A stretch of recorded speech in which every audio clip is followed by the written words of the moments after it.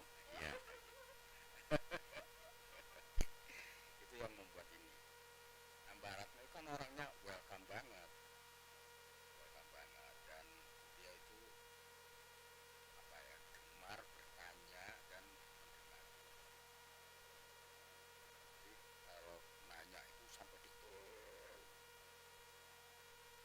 sekaligus dengan apa ya, kalau ada satu pertanyaan dijawab, dia tanyain lagi jawaban itu dengan kenapa begini, terus kayak orang apa ya, kayak orang menggali gitu, nah kayak orang investigasi. Nah disitulah beliau banyak menulis karya-karyanya itu sebenarnya dari lingkungan. Iya, hampir semua tulisannya itu kisah nyata semua, nggak ada yang ini. Dan cara ininya orangnya kan detail gitu, kalau nanyain sesuatu berikut, kalau dia punya perspektif sendiri dia akan mempertanyakan itu dengan perspektifnya, harap jawabannya bisa, gitulah orangnya seperti itu. Nah iya, atau kalau apa ya, saya beliau itu apa ya, lebih cenderung ke pribadi ya, lebih cenderung lebih, ya bukan bukan lagi, kalau kalau bagi saya itu bukan lagi pertemanan antara sesama penggemar dunia gerakan, tapi saya lebih cenderung ke pribadi kalau saya begitu. Karena curhat saya, masalah pribadi saya, dia cenderung ke Mbak Ratna. Sekaligus demikian juga sebaliknya, kayak ke Mbak Ratna.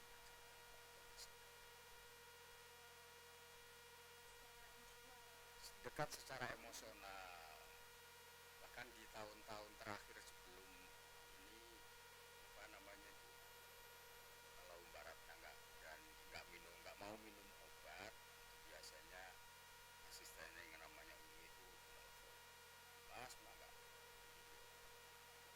udah nanti aku salah, dan ntar saya ngerantu langsung ya, lebih cenderung pribadi aja, bukan bukan hubungan ini ya.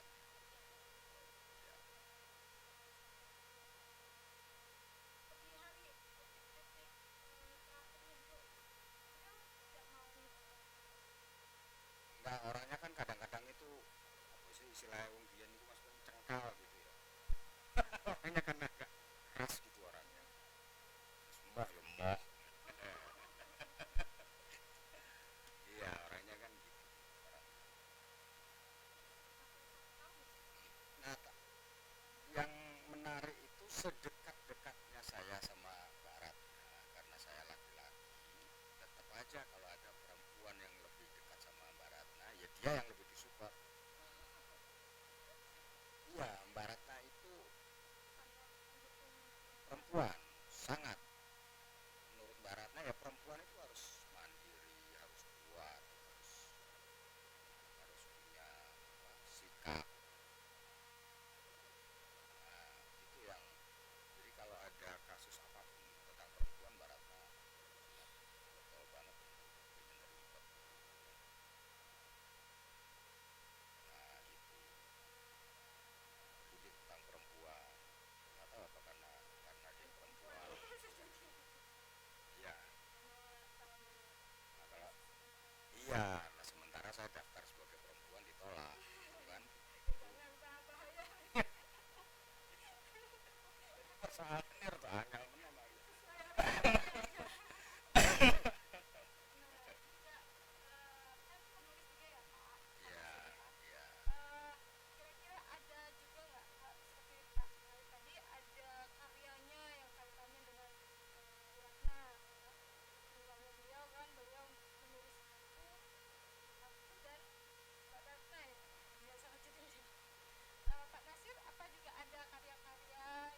Tapi dalam beberapa karyanya Mbak Ratna itu saya sering diskusi apa yang 19 bukan yang tancap itu. wow. Wow. Nah itu yang pom itu semalaman. Apa itu bukunya? Jadi waktu itu proses menulis saya baca, saya menganggap apa yang namanya tahun ini di awal itu sebagai seorang yang bijak, di akhir itu kok sepertinya nggak bijak, ada apa namanya narasi. Saya diskusi. Jadi apa ya? Saya nggak pernah itu sih kalau kalau aku istilahnya edit ya. Saya nggak pernah mengedit tulisan orang, tapi bisa lebih mengajukan. Ada beberapa, tapi yang paling saya ingat itu prom itu karena di situ semua ada panjang. Kalau 98 itu nanti rumah Tanjung ya itulah dinamikanya atau ceritanya itu. Oh, Karya beliau yang itu dibawa oleh Pak Abdul Malik. Boleh nggak Pak? Nggak boleh. Ada Nggak boleh. pecinan. Kalau nggak boleh nanti saya nangis loh Pak. Ada pecinan ya Pak ya? Iya. Cina. Ya. Pecinan Kota Malang. Surat-surat putri, Pak Sandung, budak seorang perempuan. Beliau memang sangat pro perempuan nih. Aminah di satu hari. Ini karyanya. Loh, bukan. Karya bersama. Ini kan Ada 20 atau 15 penulis. sebagai penulis ya. Nanti saya disantet teman-teman. Salah. Banyak ini ya, ada Zawadi Imron, Di dalam daftar isinya. Wani Cakti, Pantai Buatan, dan ikan-ikan pembuatan terhadap arus. Nah, beliau kan memang inspirasi sekali. Kita di Psikode itu tahun 2002 kemarin pertama kali menyelenggarakan Indonesia Etapa Design. Itu adalah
bisa, saya bisa. Nah, jadi itu kan semangat. Dan semangat itu nampaknya juga Agustus, nah pada Januari itu ada tawaran menulis. Jadi saya tiba-tiba memberanikan diri juga menulis. Padahal umur juga sebetulnya juga udah lewat ya. Harusnya dulu-dulu kan. Nah, Mei dan Februari dan Mei hanya terbit antologi puisi saya juga antologi cerpen yang genrenya urban legend. Jadi itu bagian dari yang saya harapkan tadi, Mas Nasir juga menulis.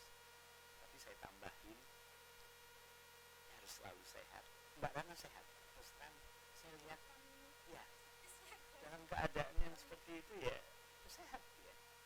Sehat juga, kalau semangat nggak usah ditanya. Nah, jadi saya tambahin menulis, selalu sehat dan tetap semangat.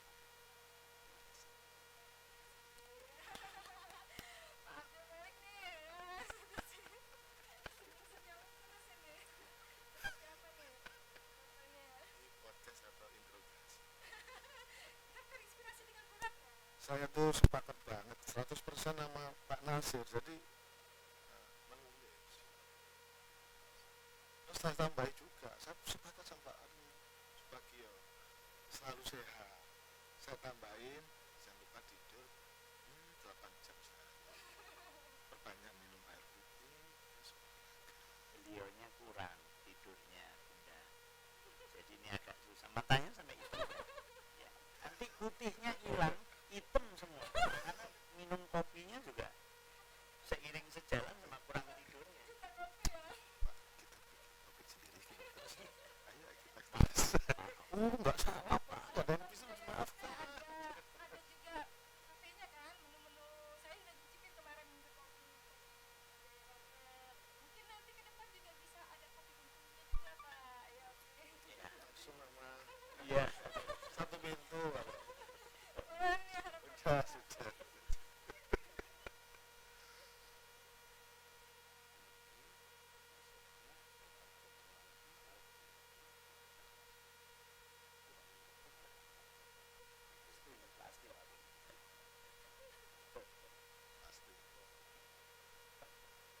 Pasti.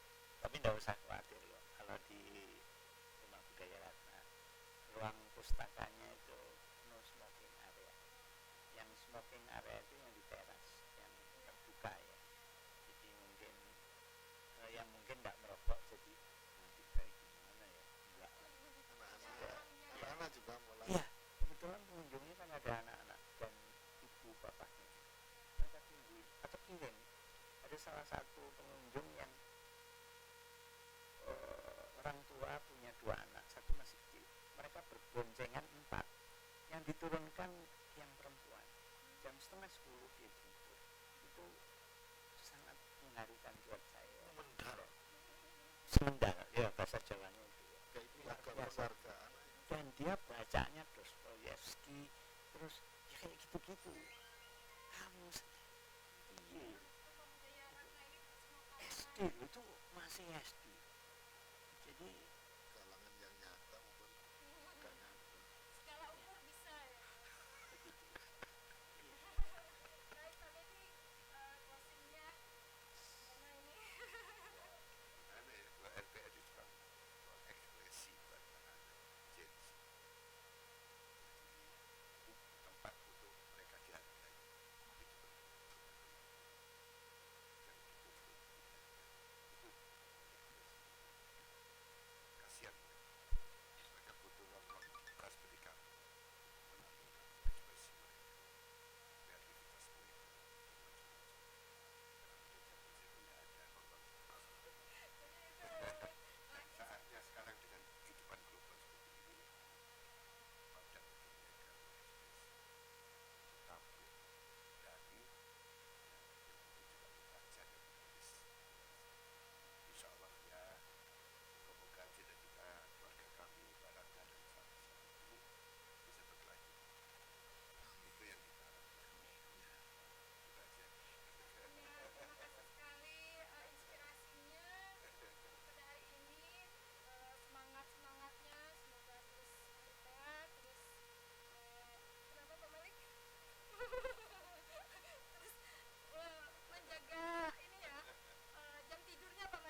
untuk semuanya, dari Bu Ratna Indraswari Ibrahim ini, semoga kita bisa mengambil inspirasinya